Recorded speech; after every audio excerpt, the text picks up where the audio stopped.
안녕하십니까. 매일 아침 조간신문의 주요 기사를 딱딱 풀어서 해석해드리는 조간딱풀 10월 6일 화요일에 인사드립니다.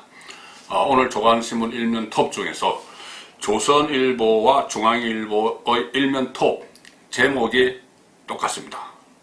일단 먼저 보시죠. 조선일보 일면 톱 제목은 아빠가 죽임당할 때 나라는 뭘 했나요? 입니다. 아빠가 죽임당할 때 나라는 뭘 했나요? 자, 서해상에서 북한군에 의해서 사살된 우리 공무원이 있었죠. 공무원의 아들 고등학교 2학년인데 이 문재인 대통령에게 보내는 편지가 공개가 됐습니다. 공무원의 형, 그러니까 큰아버지가 그 편지 내용을 공개를 한 것이죠. 북한에 피살된 공무원의 고2 아들 문 대통령에게 쓴 편지 내용입니다. 수영 제대로 못 배운 아빠가 조류 거슬러서 38km 헤엄? 말이 됩니까? 계속 월북했다는 이야기를 하죠. 문재인 대통령도 월북 쪽으로 몰아가고 있습니다. 잠시 후에 설명을 드리겠습니다. 자, 중앙일보 제목도 똑같습니다. 대통령님, 아빠 죽임 당할 때 나라는 뭐 했나요? 조선일보와 똑같습니다. 대통령님, 아빠 죽임 당할 때 나라는 뭘 했나요? 자, 이 주요 언론사에서, 주요 신문에서 이것을 일면 톱 기사로 낼 정도가 되면은, 이 문재인 대통령 인식에 상당히 문제가 있다는 이야기입니다. 이 우리 국민이 사살되는 그 순간에 도대체 뭘 한 것인지 이것을 이 아들의 편지를 이렇게 일면 톱으로 쓰면서 그 메시지를 대신 전하는 것이죠. 피격 공무원의 고2 아들 편지, 공무원 자존심 높았던 아빠인데 월북 얘기 믿을 수가 없어요. 이렇게 이야기합니다. 가족들 참 비관 않고 살 수 있게, 가족들이 앞으로 남을 삶을 이 비관을 안 하고 살 수 있게 아빠의 명예를 찾도록 도와주세요. 자, 이 고통의 주인공이 대통령님의 자녀나 손자라고 해도 지금처럼 하실 수 있겠습니까? 이렇게 물어봅니다. 피살 공무원의 아들이 대통령 가족들이라면 지금처럼 이렇게 그냥 월북했다 이렇게 하면서 피해자에게 책임을 돌리는 그런 일을 할 수가 있겠느냐? 아빠가 잔인하게 죽임을 당할 때 이 나라는 무엇을 하고 있었습니까? 자, 이렇게 편지가 공개가 됐습니다. 문재인 대통령의 이번 사건에서 보여준 행적, 의문투성이죠. 몇 시간의 의문, 의혹 이런 것들이 꼬리를 물고 있는데 이 피살된 후에 무슨 행사에 가서 아카펠라 공연을 관람을 했다든지 아니면은 청와대에서 열리는 심야대책회의에 참석하지 않고 그냥 간제에서 잠을 자고 있었다든지 본인의 한반도 종전선언 이야기가 유엔에서 그대로 방영되도록 방치했다든지 이런 여러 가지 의혹들이 있습니다. 첫 관계장관 회의를 주재할 때까지 11차례 보고를 했다. 청와대 참모들의 주장입니다. 그런데 거기에 대해서 11차례 보고를 받고 어떤 짓을 했는지 그런 것들이 전혀 나오지 않고 있습니다. 수수방관하고 방치하고 무관심하고 이런 모습들만 지금 흔적이 나오고 있죠. 그리고 가장 기본적인 임무를 처음부터 팽개쳤죠. 우리 국민이 북한 해상에서 북한군의 총부리 앞에 노출됐다. 이게 6시간 동안 노출됐는데 보고를 받은지 문재인 대통령이 그것을 보고받은 이후에 3시간 동안 아무 조치도 않지 했습니다. 그냥 방치했습니다. 그러다가 사살당했죠. 자, 그러니까 희생자의 고등학교 2학년짜리 아들이 도대체 당신은 뭐 했느냐? 우리 국가가 우리 국민을 위해서, 우리 국민의 생명을 살리기 위해서 도대체 뭐 했느냐? 이렇게 공개적으로 묻고 있는 겁니다. 그리고 그 내용을 이 주요 언론사 두 군데서 일면 톱으로 이렇게 보도를 한 내용입니다. 그 다음 면에 보시면 상세한 내용 전문까지도 막 실은 그런 언론사가 있습니다.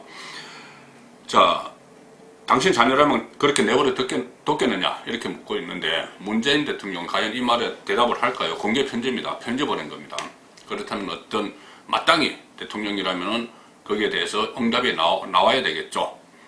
미국이나 이런 나라 같으면 이렇게 크게 이 언론에서 문제까지 제기를 하고 있으면 당연히 나와야 됩니다. 그런데 일단 아직까지는 아무 말도 나오지 않고 있습니다. 아마 묵살할 가능성이 높겠죠. 그런데 실은 이번 사건에 대해서 문재인 대통령의 인식은 이미 드러났습니다. 어떻게 드러났느냐? 월북에 방점을 맞추고 있죠. 월북자가 피살된 것이다.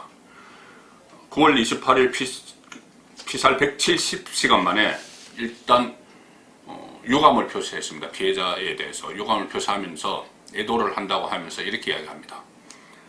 청와대 수석 보좌관 회의에서 나온 말입니다. 희생자가 어떻게 북한 해역으로 가게 됐는지 경위와 상관없이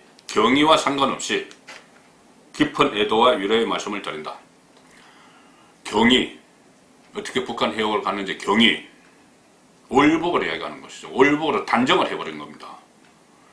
아들은 피격 공무원의 아들은 수영도 제대로 못 배운 아빠가 조류를 거슬러서 38km 헤엄쳤다? 말이 됩니까? 이렇게 물어보는데 그냥 월북으로 단정을 합니다. 그리고 피살자에게는 피살자에게 오히려 피살 책임이 있다. 이렇게 이야기를 하는 것이죠. 월북을 하려다가 본인이 스스로 끝까지 갔다. 그래서 피살당했다. 그리고 사살한 북한에게는 면죄부를 오히려 줘버리는 그런 말을 했습니다. 그리고 김정은의 미안해 이 편지 한마디에 감업을 하는 그런 모습들을 보였었죠.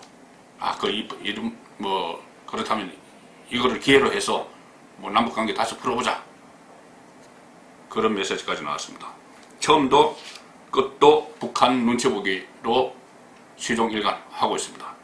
이 상황에서 문재인 대통령의 이 고등학교 2학년짜리 희생자 아들의 물음에 대한 답변 나와야 되겠지만 안 나올 가능성이 더 높습니다. 그리고 문재인 정권이 임명한 장관들, 문 대통령이 임명한 장관들도 자질이 요선되는 사람들이 많죠. 그동안 조국, 추미애, 박노후 많이 봐왔습니다. 김현미. 그런데 지금은 강경화 외교부 장관 논란이 다시 불붙었죠. 국민들은 코로나19 사태 때문에 해외여행을 사실상 전면금지시키는, 사실상 전면금지입니다. 권고라고 하지만은 그 상황에서 남편은 유유히 요트를 2억 원짜리 요트를 사서 요트 여행하겠다고 미국으로 유유히 출국을 한, 그리고 내 사생활이다 이렇게 이야기했고, 강경화 장관도 처음에 본인의 사생활 쪽으로 이야기를 했습니다. 자, 국민들은 사생활은 없고 법무장관 남편은 사생활이 있는 건지, 이 논란이 계속되고 있습니다. 국민일보 사면을 보시면은 K방역 흔드는 강경화의 이율 배반, 국민이 사기당한 계기다. 자, K방역 그렇게 많이 자랑을 합니다. 그런데 그것을 충실히 따르던 국민들은 해외여행도 자제하고 그런 상황인데 사기당한 격이다. 강경화 외교부 장관이 이렇게 이야기했습니다. 어제 워낙 오래 남편이 여행을 계획하고 또 여러 사람하고 계획한 상황이어서 쉽게 귀국할 수 있는 상황은 아닌 것 같아. 그 전날에는 귀국하라고 말하기 어려운 상황이다. 남편의 사생활 영역이라는 취지로 이야기를 하는 것이죠. 그런데 이 국민 사생활은 지금 일부 제한하는 K방역을 한다고 해외에 그렇게 홍보를 하면서 남편에 대해서는 사생활 영역을 이야기합니다. 이렇게 되니 강경화 장관을 경질을 해야 된다, 이런 목소리가 여당 안에서도 나오고 있죠. 그래서 제가 말씀드린 대로 조국, 추미애, 김현미, 박노후, 또 여기다가 강경화, 이렇게 여러 가지 장관들이 논란을 일으키니 장관 리스크라는 말이 나옵니다.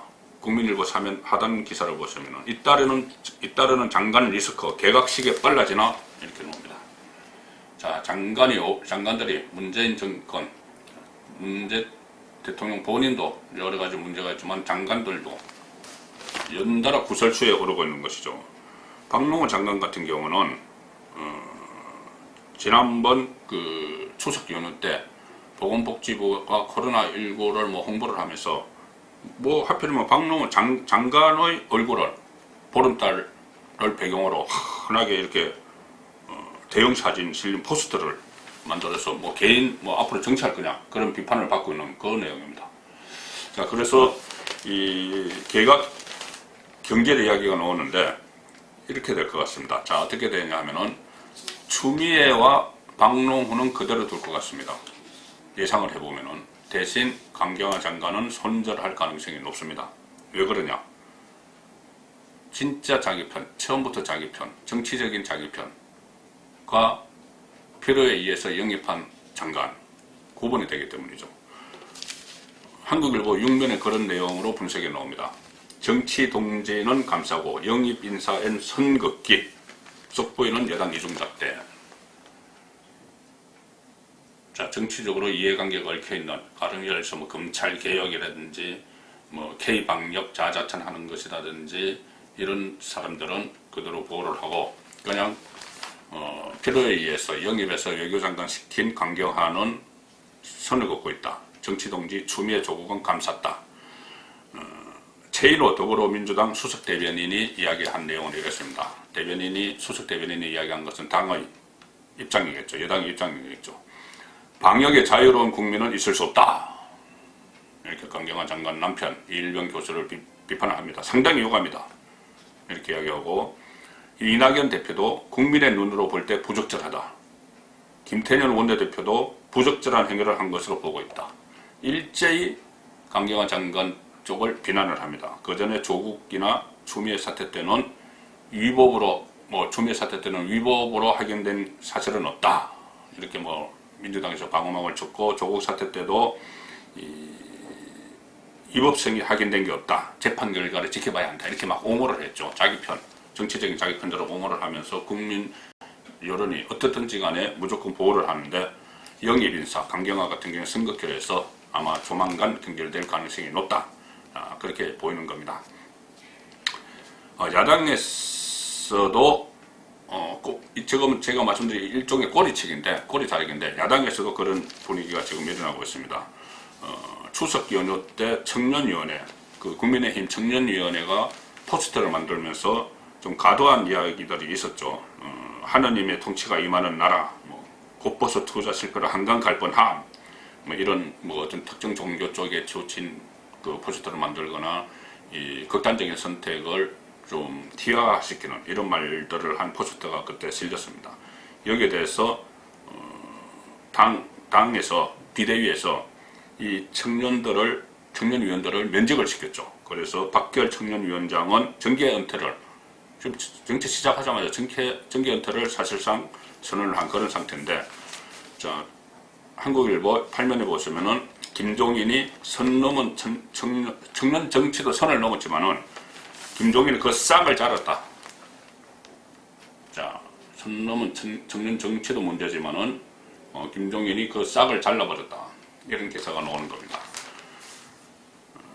어제 기자들과 김종인 위원장이 만나서 청년들이 더 진취적이지 못해서 옛날 사고에 사로잡혀 있다. 그런 것이 당에 별로 도움이 되지 않는다. 이렇게 하면서 아예 싹을 잘라버렸다.